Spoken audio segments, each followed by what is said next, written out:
Sud Radio Parlons Vrai chez Bourdin, 10h30, 12h30, Jean-Jacques Bourdin. 10h34, bonjour à toutes et à tous et merci d'être avec nous. Vous allez réagir au 0826 300 300, c'est un plaisir d'être avec vous tous les matins, vous le savez. Nous allons savoir et comprendre grâce à nos invités et grâce à vous. Ne jetez pas vos aspirateurs, vos lave-linges, vos téléphones portables, vos téléviseurs, vos ordinateurs, vos fers à repasser, etc., etc. Tous vos vieux appareils électriques et électroniques fatigués et en panne, faites-les réparer. Figurez-vous qu'à partir du 15 décembre, vous pourrez bénéficier d'un bonus réparation. Bonus réparation, oui, en déposant votre appareil défectueux chez un réparateur labellisé Quali Répare. Quel sera le montant de l'aide? Comment savoir où se trouvent ces réparateurs agréés? Nous allons tout savoir dans un instant. L'idée de réparer plutôt que jeter, le faites-vous déjà? Est-ce que vous le faites déjà? Dites-nous, 0826 300 300. Nous sommes officiellement 8 milliards d'êtres humains sur Terre. 8 milliards, mais nous serons, selon les projections, 9 milliards 700 millions en 2050 et 10 milliards 400 millions en 2080. La population de certains pays croît rapidement. Dans d'autres pays, la démographie décline. Partout sur Terre, la population vieillit. Oui, partout sur Terre. La fécondité commence à baisser, l'espérance de vie augmente partout sur Terre, la population mondiale vieillit. Question, faut-il arrêter de faire des enfants pour sauver la planète? C'est le titre du livre de l'ingénieur Emmanuel Pont que nous allons recevoir tout à l'heure à 10h45. Est-ce que vous avez renoncé aux enfants? Avez-vous envie d'avoir des enfants? Là encore, 0826 300 300, 11h midi. 11h midi. 3 députés avec nous pour débattre de la démographie sur Terre, donc, et de la loi d'orientation et de programmation du ministère de l'Intérieur, actuellement en discussion à l'Assemblée nationale. Et puis, midi et demi, la Coupe du Monde de foot approche. Explosion du marché des paris sportifs. 8 milliards d'euros misés en France en 2021. 8 milliards d'euros en 2021. 4 500 000 joueurs. Enquête de 60 millions de consommateurs sur son auteur. Lionel Mauguin sera avec nous tout à l'heure. Paris sportif, vous jouez, vous avez gagné ou pas à ce jeu? Nous sommes souvent perdants. Il est 10h36, vous êtes sur Sud Radio. Merci d'être avec nous. Tiens, Muriel sera avec nous à Béziers dans un instant. Ce fonds réparation, Nathalie Isère est en direct, directrice générale d'Écosystème qui gère ce fonds avec un autre organisme écologique. Nathalie Isère, bonjour. Bonjour. Merci d'être avec nous. J'ai envie d'en savoir plus sur votre fonds réparation. D'abord, aujourd'hui, combien de... Aujourd'hui, non, c'est à partir du 15 décembre. Combien de produits, électriques, électroniques seront concernés à partir du 15 décembre? Donc à partir du 15 décembre, se met en place, comme vous l'avez dit très justement, le bonus réparation qui a deux objectifs. Le premier objectif, c'est d'apporter une aide financière au coût de la réparation pour les produits qui ne sont plus couverts par une garantie. Oui. Et qu'on parle de ces produits, de ces équipements, c'est une trentaine de catégories de produits qui vont être concernés dès la mi-décembre. On parle là du lave-linge, de la cafetière, de la console de jeu, de l'écran télé, de l'ordinateur portable, du téléphone mobile, de la centrale vapeur, des appareils de sport. Donc on voit que c'est un périmètre très large qui va être disponible pour ce bonus réparation dès le 15 décembre. Et pour cela, il va falloir s'adresser à un réparateur labellisé Quali Répare. Voilà, un réparateur labellisé à partir du 15 décembre. Combien y aura-t-il de réparateurs labellisés? Donc à partir du 15 décembre, il y aura 500 réparateurs qui seront labellisés, oui, avec toutes sortes d'entreprises, aussi bien des artisans, des entrepreneurs indépendants, des petites moyennes entreprises, mais aussi le réseau de distributeurs. Donc avec une bonne couverture territoriale. L'objectif de ce réseau, c'est évidemment de ne pas rester à 500 réparateurs, mais de continuer à le développer. En 2023, de le tripler et de l'amener à horizon 2027 à pratiquement 10 000 réparateurs sur l'ensemble des territoires. Alors, quand je dis ensemble du territoire, c'est la métropole, mais c'est aussi l'outre-mer. Donc, on parle vraiment de l'ensemble du territoire. Bien. Vous promettez que chaque aide correspondra à environ 20% du panier moyen de réparation pour chaque appareil, c'est ça ? Exactement, tout à fait. Pour vous donner une illustration, aujourd'hui, le coût moyen d'une réparation, par exemple sur un lave-linge, c'est d'environ 123-128 euros. Et le bonus réparation que l'on propose, il est de 25 euros. Donc on est bien à 20% du coût moyen de la réparation. Pour vous donner un autre exemple qui est un produit qui va devenir rapidement emblématique avec la Coupe du Monde, par exemple le téléviseur. Au niveau des téléviseurs, quand on veut changer une bande LED qui fait le rétroéclairage de l'image, on est là aussi entre 125, un peu plus de 130 euros la réparation, et le bonus réparation qui sera proposé pour une télé qui n'est plus couverte par une garantie sera de 30 euros. Donc voilà l'équivalence à peu près entre ce montant de réparation et le bonus réparation. Alors soyons encore plus concrets, j'ai un appareil défectueux, je vais chez un réparateur certifié, le bonus sera déduit directement sur la facture, c'est cela ? Je n'aurai rien à, je n'aurai pas à récupérer ce bonus plus tard. Il sera déduit directement. Tout à fait. C'est-à-dire qu'il n'y a pas derrière de modalités, de remboursement, de papier à remplir, etc. Non, c'est que le bonus, là, il est directement déduit de la facture qui sera faite par le réparateur une fois la réparation réalisée. Donc, c'est-à-dire que c'est de l'économie directe pour le consommateur. C'est aussi un des bénéfices de cette mesure. C'est une disposition qui aide économiquement aussi les Français à réparer, avec un impact sur le pouvoir d'achat et avec cette dimension aussi environnementale sur la préservation des ressources naturelles. Alors, il y a de plus en plus d'appareils qui sont réparés, c'est une tendance. C'est bon pour la planète, évidemment. Nathalie, on estime à 10 millions, je crois, de réparations effectuées chaque année hors garantie. Je dis bien hors garantie. Il y a des précisions à apporter sur la garantie. C'est-à-dire, évidemment, ça ne concerne pas les appareils qui sont sous garantie. Exactement, c'est-à-dire la garantie légale, la garantie commerciale ou des éventuelles extensions de garantie qui peuvent être proposées par certains acteurs de la réparation. Donc on est vraiment... Alors important aussi, pour ces garanties-là, le consommateur ne règle pas de montant de réparation. Donc c'est pour ça que le fonds vient après ces dispositifs pour apporter une solution complémentaire pour que le consommateur se tourne vers la réparation plutôt que l'achat d'un produit neuf ou que le produit défectueux reste dans le placard ou qu'il soit confié au recyclage. Alors pour obtenir le tampon Quali-Répar, eh bien, il va falloir que l'artisan, que le professionnel montre ses qualités. Comment allez-vous le choisir, ce professionnel, Nathalie Isard ? Alors, c'est pas moi qui le choisis, c'est lui qui va faire une démarche volontaire de candidature pour s'inscrire dans la labellisation.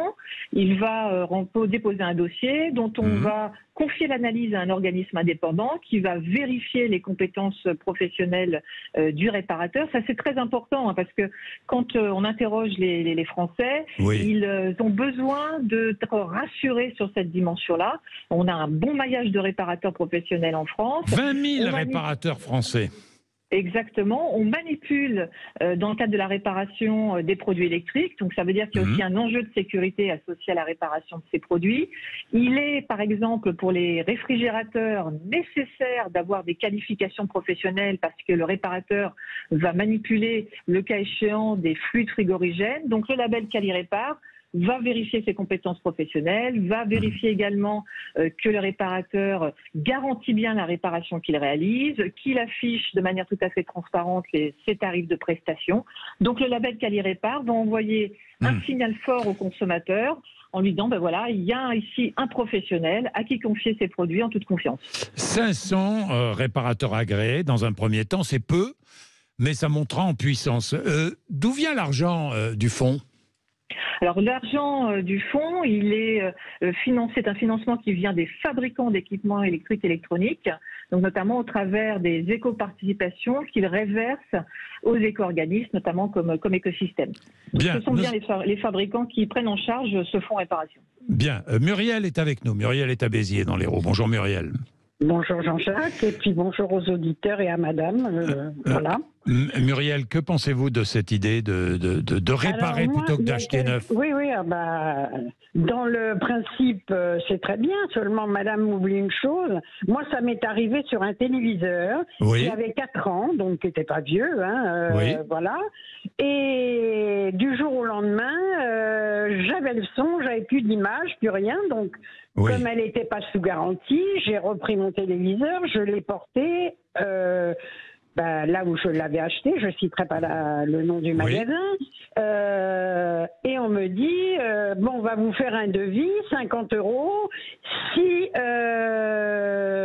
c'est réparable, on vous déduira les 50 € du devis, de la réparation, oui. Et si c'est pas réparable, je perdais mes 50 €. Alors, excusez-moi, mais là, il y a quelque chose. Est-ce que alors là, justement, dans le nouveau système, voilà, Muriel vous pose la question, est-ce que dans le nouveau système, Muriel sera confrontée au même problème ? Alors, ce qui est important dans le nouveau système, dans le fonds réparation, c'est que l'objectif, c'est d'aller justement vers une réparation qui se réalise. Donc, par contre, pour reprendre l'exemple que cite Muriel, c'est-à-dire qu'il y a le devis. Le devis, ça, ce sont des pratiques des acteurs de la réparation, va venir en déduction de la réparation. Et par exemple, sur cette réparation-là, vous aurez, dès l'information au moment du devis, du bonus réparation qui va s'appliquer à votre appareil. Nathalie Isère, est-ce que mon produit sera forcément réparable ? Ensuite, c'est l'analyse qui sera faite par le réparateur. On souhaite évidemment, et ça c'est tout l'enjeu d'une autre disposition qui vient avec, de manière presque concomitante avec le fonds réparation, c'est l'indice de réparabilité. Le fonds réparation et l'indice de réparabilité adressent le même objectif. Alors qu'est-ce que c'est l'indice de réparabilité ? C'est une information qui va être donnée et qui est déjà donnée sur une dizaine de produits, dont les téléviseurs, sur effectivement si le produit est réparable ou non, avec une note qui va de 0 à 10. Mais je me mets à la place, tout ça c'est bien beau, Nathalie, mais je me mets à la place du consommateur. Oui, je me mets à la place de Muriel. Et Muriel, elle apporte son téléviseur, on lui dit il n'est pas réparable. Non, d'abord, on me demande 50 € pour voir. Oui, mais ça, c'était avant. Mais là, voilà, on ne va pas lui demander 50 € pour un devis, quand même. Alors, Muriel a tout à fait raison. C'est aujourd'hui le devis avec les 50 € qui sont demandés vont venir rémunérer le temps passé par le technicien pour faire le diagnostic du réparateur. Donc c'est cette somme-là qui permet ensuite de d'identifier le produit si il est réparable, s'il n'est pas réparable et quel va être le montant de la réparation de manière à ce que le consommateur et donc vous Muriel, vous soyez parfaitement informés et que vous fassiez ensuite un choix par rapport à ce devis. Muriel aura payé 50 €. Voilà.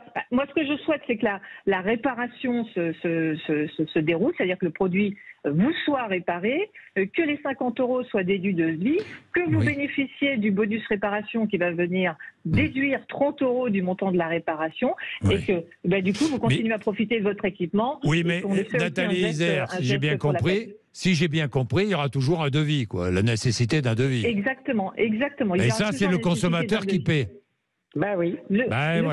Voilà. Et vous savez ce que j'ai fait, moi, monsieur Bourdin ? Non. Alors, donc, ce téléviseur... Très vite, Muriel. Oui, 2 secondes. Quand j'ai vu que ça me coûtait 50 € et que je ne savais même pas s'il serait réparable ou pas, je l'ai pris, je l'ai emmené chez Emmaüs. Ils ont un service où ils réparent et après, ils le revendent 3 francs 6 sous et ça leur fait de l'argent pour eux. Voilà. Eh bien, très bien, Muriel. Merci, Muriel. Nathalie Isère, merci. Mais cette histoire de devis, c'est aussi à peaufiner quand même, parce que c'est bien beau de vouloir faire réparer et il faut pousser tout le monde à faire réparer ces appareils déficients, mais à chaque fois, si on va chez le réparateur et si à chaque fois on est obligé de payer un devis avant même de pouvoir bénéficier de votre aide, c'est pas formidable, non ? Moi, ce que je voudrais me réjouir, c'est Muriel du geste qu'elle a fait vis-à-vis d'Emmaüs. C'est vrai qu'il y a beaucoup d'équipements qui sont usagés et qui sont donnés par les consommateurs. Et ça permet aussi d'associer, comme l'a très bien cité Muriel, une action vers une association qui travaille à la réinsertion. Et je crois que là aussi, c'est une bonne action qu'il faut souligner aussi et qui est une excellente alternative. Merci Nathalie Isère. Merci Isère. Merci à vous. Merci, il est 10h48, ça vous fait réagir, j'en suis absolument certain. À tout de suite. Sud Radio Parlons Vrai chez Bourdin, 10h30, 12h30, Jean-Jacques Bourdin. Nous sommes officiellement 8 milliards d'êtres humains sur Terre. Nous serons, selon les projections, 9 milliards 700 millions en 2050, 10 milliards 400 millions en 2080. La population de certains pays croît rapidement. Dans d'autres pays, la démographie décline, mais partout sur Terre, la population vieillit. Ça, c'est très, très intéressant à souligner. Notre invité, Emmanuel Pont, bonjour. Bonjour. Vous êtes ingénieur, auteur du livre « Faut-il arrêter de faire des enfants pour sauver la planète » aux éditions Payot. Cette question est évidemment un peu iconoclaste. Vous allez, pas moi, mais vous allez y répondre. En attendant, regardons un peu les chiffres qui nous sont proposés par les Nations Unies, qui publie des projections de population mondiale. Alors, Félix Mathieu, nous sommes 8 milliards. Ce seuil symbolique est franchi aujourd'hui. Selon les estimations de l'ONU, la population mondiale a quasiment doublé en 50 ans. Et pourtant, Félix, la fécondité est moins forte que prévu, qu'autrefois. Oui, au niveau mondial, on était un peu plus de 3 enfants par femme au début des années 80, 3,3 en moyenne dans le monde. On devrait passer à une moyenne mondiale de 2 enfants par femme en 2050, selon ces projections. Alors, forcément, ça varie beaucoup d'un pays à l'autre. Plus de 4 enfants par femme en Afrique subsaharienne, mais seulement un peu plus d'un enfant par femme dans d'ex-pays soviétiques, comme l'Ukraine ou la Russie. Taux de fécondité d'1,24 aussi en Italie, par exemple. On rappelle qu'il en faut 2 par femme pour reproduire une population à l'identique. Alors, l'une des raisons de cette hausse de la population mondiale, on vit sur Terre de plus en plus longtemps. Oui, l'espérance de vie mondiale est passée de 64 ans en 1980 à quasiment 73 ans en 2019. Alors, je m'arrête sur ce chiffre parce qu'il m'a frappé. Espérance de vie mondiale, je parle pas française. Mondiale. 64 ans en 1980, on est passé à pratiquement 73 ans en 2019. On décompte près de 10 ans d'espérance de vie gagnée. Oui, mais c'est très inégal, là encore, d'un pays à l'autre. Les pays les plus pauvres accusent toujours 7 ans de retard par rapport à cette moyenne, nous dit l'ONU. On est à plus de 80 ans dans beaucoup de pays occidentaux, contre une 50aine d'années seulement dans certains pays d'Afrique subsaharienne. Et tout cela pourrait avoir évidemment des conséquences sur l'immigration, mais nous y reviendrons. Alors, vous posez la question. D'abord, pourquoi posez-vous cette question ? Faut-il arrêter de faire des enfants pour sauver la planète, Emmanuel Pont ? Alors moi, je me suis posé cette question pour 2 grandes raisons. Déjà, en tant que potentiel futur parent, est-ce que avoir un enfant, ça aurait été contribuer à la pollution ou autre ? Quel aurait été le poids écologique de cet enfant ? Alors comme vous voyez peut-être à ma mine fraîche et mes traits tirés, j'ai pris ma décision en toute connaissance de cause. Oui. Donc vous avez des enfants ? Donc j'ai un bébé. Un bébé, bon, très bien. Et l'autre grande question, c'est la question plus à l'échelle de l'humanité. Oui. Est-ce qu'on est trop sur Terre ? Trop pourquoi ? Évidemment, c'est toujours la question qui est appelée. Du coup, est-ce que c'est un problème ? Est-ce que c'est un risque ? Est-ce que c'est quelque chose sur lequel il faut agir et comment ? Et donc c'est une très très vaste question qui pose qui touche à plein de sujets comme la démographie, la politique, les calculs de climat, la philosophie, etc. Bien, alors à cette question, faut-il oui ou non arrêter de faire des enfants pour sauver la planète ? Vous répondez plutôt non. Plutôt non. Pourquoi plutôt non ? Alors, déjà, on peut parler des 2 axes, l'axe individuel, l'axe population. L'axe individuel, on se rend compte que avoir un enfant, c'est un poids écologique qui va dépendre de la manière dont il vit, de la société dont il vit, et que finalement, le poids écologique d'une naissance n'est absolument pas gravé dans le marbre. Oui. Et donc, il va dépendre des choix de la famille, des choix de cet enfant. Et il y a des chiffres un peu fantaisistes qui circulent. En pratique, le bilan carbone d'un enfant est relativement faible. Sur l'échelle de la population humaine, cette question est tout de suite très délicate parce qu'on voit que dans ce chiffre de 8 milliards, compte pour à la fois le berger africain et le milliardaire américain. Oui. dont évidemment le poids écologique n'a rien à voir et même de 1 à 1 million ou même plus que ça, parce que oui, l'impact du milliardaire américain, c'est pas uniquement son yacht ou son jet privé, c'est les investissements qu'il a, sa consommation, mais aussi son pouvoir politique, l'influence qu'il peut avoir, etc. Et donc c'est quelque chose de beaucoup plus large. Et donc on se rend compte par exemple aujourd'hui que cette croissance dont vous avez parlé, d'une humanité qui va plafonner entre 10 et 11 milliards d'humains, et en fait elle est très largement aujourd'hui en Afrique intertropicale. Donc si on enlève le nord et le sud qui sont plus riches, et qui sont aujourd'hui les pays les plus pauvres du monde, et de très loin. Et c'est pas un hasard. C'est notamment parce qu'ils sont les plus pauvres que la natalité y descend plus lentement qu'ailleurs. Mais elle descend tout de même. Mais elle descend tout de même, tout à fait. Dans la plupart de ces pays... C'est ça qui est très intéressant. Il y a une trajectoire de baisse. Et il y a une trajectoire de baisse donc là, il y a une trajectoire de baisse ailleurs. Par exemple, on a eu beaucoup peur de la population indienne. Aujourd'hui, l'Inde est à 2 enfants par femme. 2 enfants par femme en Inde. Donc ce taux de natalité a pas mal baissé. Donc la population va continuer encore à augmenter pendant quelques décennies par ce qu'on appelle l'inertie démographique. Et elle baissera après ? Et après, elle va probablement baisser. Alors, on n'a pas de boule de cristal sur les projections démographiques, parce qu'on prolonge en gros les tendances de combien d'enfants ont les gens, est-ce qu'ils les ont plus tard, est-ce qu'ils vivent plus longtemps, etc. Alors, la population qui vieillit, ça m'intéresse beaucoup, parce que la population mondiale vieillit. Est-ce que l'impact écologique d'une population qui vieillit est plus fort que l'impact écologique d'une population plus jeune ?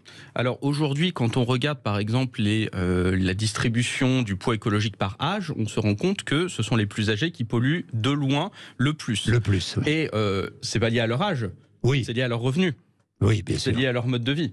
Oui, bien sûr. C'est juste que... Mais c'est vrai dans tous les pays riches comme les pays moins riches. Alors, je ne sais pas si c'est le cas dans les pays moins riches, mais dans les pays moins riches, en fait, l'impact est très très faible de toute façon à l'échelle globale. Par exemple, si on prend tous les pays qui ont plus de 3 enfants par femme, c'est 20% de la population mondiale, mais 3% des émissions. Donc c'est vraiment pas grand-chose. Et ils sont très très loin de nous rattraper. Mais si l'espérance de vie grandit dans le monde, c'est que le taux de pauvreté baisse. Alors oui. Oui, tout à fait. C'est une bonne nouvelle. Il diminue partout. Il diminue lentement à certains endroits. Mais il diminue plus lentement, évidemment, à certains endroits, mais le taux de pauvreté baisse partout. Le taux de pauvreté, alors c'est possible qu'il ait augmenté récemment parce qu'il y a des fluctuations en fonction des crises, mais si on regarde le long terme, la tendance de long terme, effectivement, il baisse partout, tout comme la santé augmente partout, l'hygiène augmente partout, etc. Ça veut dire que l'urgence écologique sera de plus en plus forte ? Alors, ça, c'est une bonne question. Est-ce que quand on est plus, on pollue plus ? Alors, toute chose égale par ailleurs, oui. Mais dans l'histoire de l'humanité, rien n'est toute chose égale par ailleurs. Et en particulier sur ce sujet écologique, où on doit changer énormément de choses sur notre société, notre manière de vivre, notre système économique, etc. Il n'y a pas grand-chose qui est égal par ailleurs. Oui. Oui, donc ça n'a.